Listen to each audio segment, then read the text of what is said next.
Subject కి ఒక teacher ఉంటారు, అన్ని సబ్జెక్టులు నన్ను చదవమంటారు. ఇంత చిన్న బుర్రలో అన్ని ఎలా నింపాలి?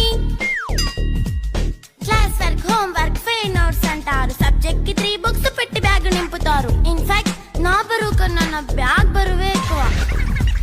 క్వశ్చన్లు, ఆన్సర్లు, సర్ప్రైజ్ టెస్టులు తమ్మి దాటుకొని మళ్ళీ స్కూల్ వాన్ ఎక్కేసి అమ్మయ్య ఇక ఇంటికి వచ్చేసామనుకుంటే మార్క్స్ తక్కువ వస్తే చెయ్యాలి అసైన్మెంట్. రిపోర్ట్ కార్డ్ చూపిస్తే ఇంట్లో ఉన్న పనిష్మెంట్. హోమ్ వర్క్ చేయమంటూ మమ్మీ చంపుతుంటుంది. ట్యూషన్ టైం అయిందని డాడీ తరుముతుంటాడు. డాన్స్ క్లాస్ కి వెళ్ళమని తాతయ్య తిడతాడు. స్నాక్స్ తిని వెళ్ళమని నాన్నమ్మ ఆపుతుంది. ఇక అన్నీ అయిపోయాక కాసేపు టీవీ చూద్దామంటే మమ్మీ ఎంట్రీ ఇచ్చింది. బెడ్ ఎక్కమంది. చిన్న నాప్ తీసేలోపు తెల్లారిపోయింది.